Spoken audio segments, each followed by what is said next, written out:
జై శ్రీ మహాకాల్. అందరికీ పేరు పేరున నమస్తే. ఆదేశ్ గురువులందరికీ ఆదేశ్.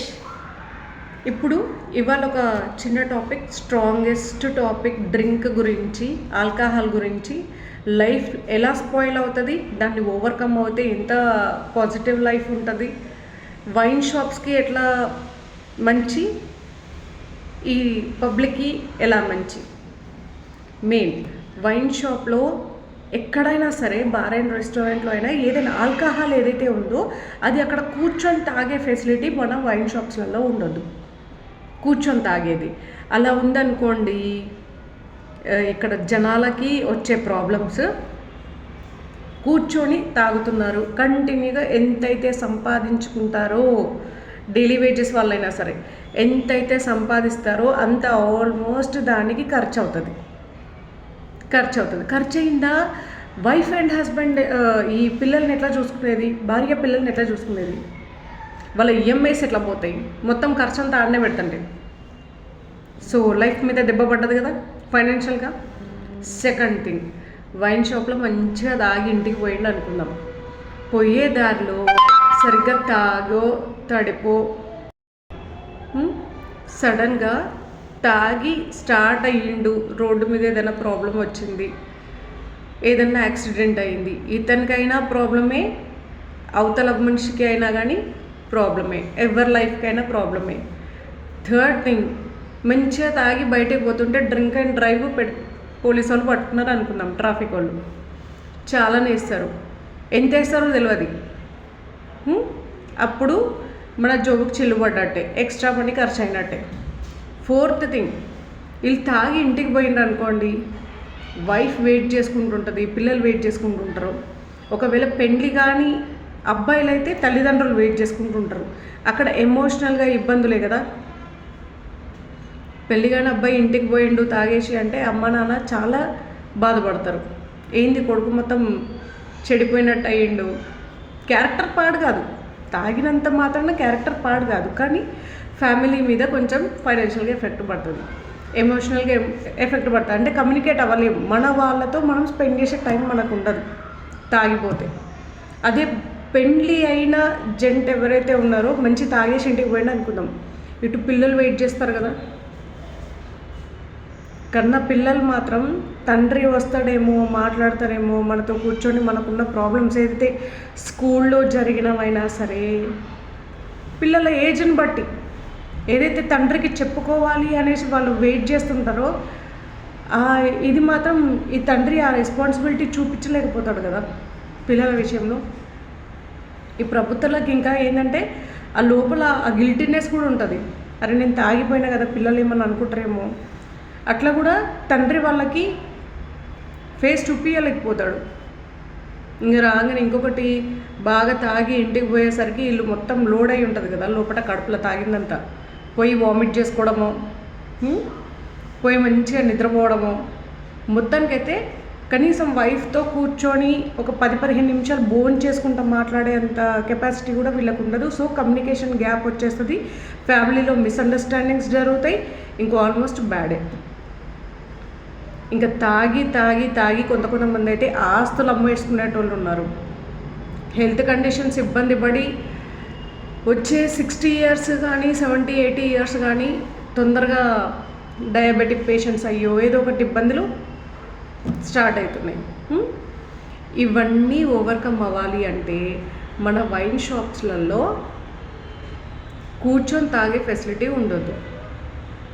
మనకు ఎట్లయినా రీతి రివైజ్ మన ఆచారాలు ఏమున్నాయి, మన తెలంగాణ కానీ ఆంధ్ర కానీ బయట ఎక్కడైనా సరే మన ఇండియా లెవెల్లో ప్రతి ఒక్కరికి ఈ మందు అన్న ఒక మర్యాద ఉంది. ఏదైనా ఫంక్షన్స్ అయినా కానీ కదా, ఏమైనా పండగలైనా సరే, ఇంట్లో అమ్మవారివి లగ్గాలు అవుతాయి, అమ్మవారి పూజలు అవుతాయి కదా, హోమాలు, అటువంటి పూజలైనప్పుడు కూడా ఈ మందు అనేది ఒకటి నైవేద్యంగా పెట్టడం ఒక ఆచారం ఉంది మన దాంట్లో. అంతవరకు ఉంటే పర్లేదు, మన రీతి మన ఆనవాయితీ వరకు ఉంటే పర్లేదు, కానీ మితిమీరినంత వరకు వచ్చింది అంటే మాత్రం జీవితం మీద ఎఫెక్ట్ పడుతుంది. దేవుళ్ళ దగ్గర నుంచి కొన్ని స్టోరీస్ ఉన్నాయి, తెలిసిందే కదా. మద్యం మత్తులో ఈ ఫ్యామిలీస్నే పోగొట్టుకున్న వాళ్ళు, ఉమ్, జూదంలో కానీ మద్యంలో కానీ ఆడవాళ్ళని అంగట్లో నిలబెట్టిన వాళ్ళు ఉన్నారు కదా. సొసైటీ మధ్యలో బ్రతకండి ఎవరే కానీ, జనాల మధ్యలో బ్రతికితే ఎవరి ఫ్యామిలీ ఏ విధంగా సఫర్ అవుతుంది, దేని వల్ల సఫర్ అవుతుంది అనేది తెలుస్తుంది. మొత్తం అన్ని విషయాలు ఇప్పుడు నేను చూసిన విషయం అయితే, ఈ కరోనా నుంచి ఎంతోమంది జాబ్స్ పోయినాయి, ఉన్న డబ్బులు కూడా ఖర్చు అయిపోయినాయి. ఒకవేళ జాబ్ వెతుక్కోవాలి అన్నా కానీ అంత అంటే మన ఫైనాన్షియల్ స్టేటస్కి తగ్గంత ప్యాకేజ్ మనకు వస్తలేదు. కాబట్టి ఏమైపోయింది, ఆ మద్యంకి బాగా బానిస అయిపోయి వైఫ్నే తీసుకెళ్ళి అంగట్లో పెట్టుకునేవాళ్ళు, తనకి ఇష్టమైన వాళ్ళని అంగట్లో పెట్టిన వాళ్ళు.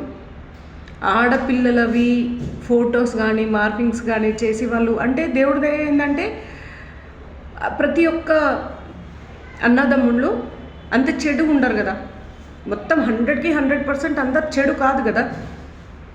సో మంచి అనేది కూడా చాలా మట్టుకు ఉంది. చీడ పురుగులు ఎక్కడో అక్కడక్కడ ఉన్నారు, ఆ చీడ పురుగుల దిక్కెళ్ళి జీవితాలే నాశనం అయిపోతున్నాయి. ఇటువంటి చెడ్డ అలవాట్లు నేర్పించడం ఈ వైన్ షాప్స్ దగ్గర ఎంక్వైరీలు చేస్తే తెలుస్తుంది. ఎంక్వైరీలు చేస్తే తెలుస్తుంది ఎక్కడ ఎవరి జీవితం మీద ఎట్లా ఎఫెక్ట్ పడ్డది అనేసి. సో ఇట్లా బ్యాడ్ హ్యాబిట్స్ ఉండేవారికి ఏమవుతుంది, భార్య పిల్లలు ఒక దగ్గర అయిపోతారు. వీనికన్నీ ఏవో చెడ్డ అలవాట్లు ఉన్నాయి, మనల్ని తీసుకుపోయి అంగట్లో నిలబెట్టినట్టు చేస్తున్నాడు, వీనికి తాగినా భరించుకున్నాం, కష్టం మొత్తం వృధా చేసుకున్నా భరించుకున్నాం, మనకు రెస్పెక్ట్ ఇచ్చినా ఇవ్వకపోయినా భరించుకున్నాం, ఆఖరికి మనని అమ్మినంత పని చేస్తున్నాడు అంటే భరించుకోవడం కాదు. కాబట్టి ఎవరంతగా వాళ్ళు సపరేట్ అయిపోతారు ఇంకా. సో ఫ్యామిలీ స్పాయిల్ కదా.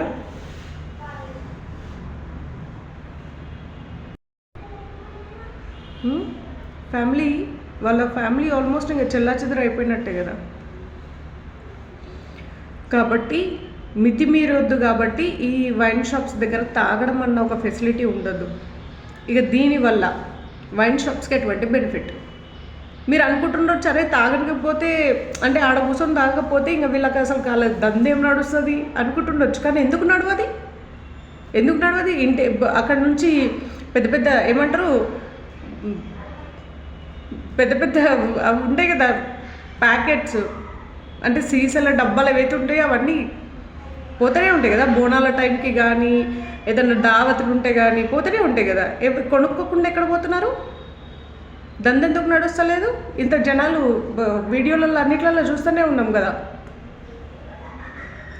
కదా. మెయిన్ అక్కడ కూర్చొని తాగకపోతే రాత్రి 12 గంటల వరకు 1 గంటల వరకు ఈ సడన్గా కనుక ఈ పోలీసు వాళ్ళు వచ్చి చూసిండ్రనుకో, అరే ఇంతసేపటి వరకు ఎందుకు మీరు వైన్ షాప్ ఓపెన్ పెట్టారు చాలా నేస్తారు. అది కూడా వాళ్ళకి అక్కడ లుక్స్ అనేగా.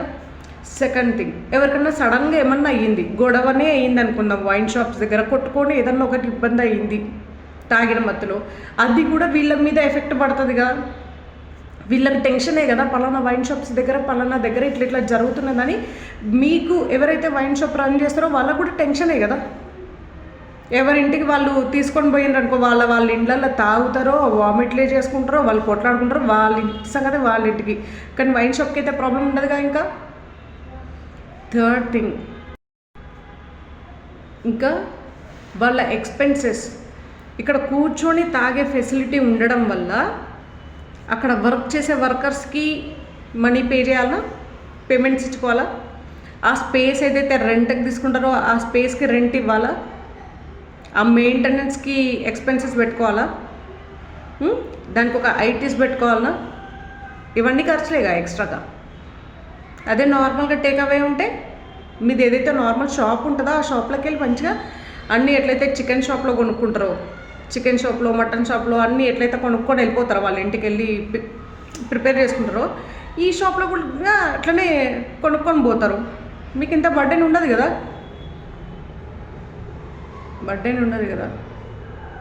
మనం అన్ని విషయాలలో స్వార్థానికి పోవద్దు. మా అంటే ఎట్లయినా ఆనవాయితీలు ఉన్నాయి కాబట్టి ఎవడైతే తాగకుండానైతే ఉండడు, ఖచ్చితంగా తాగుతారు.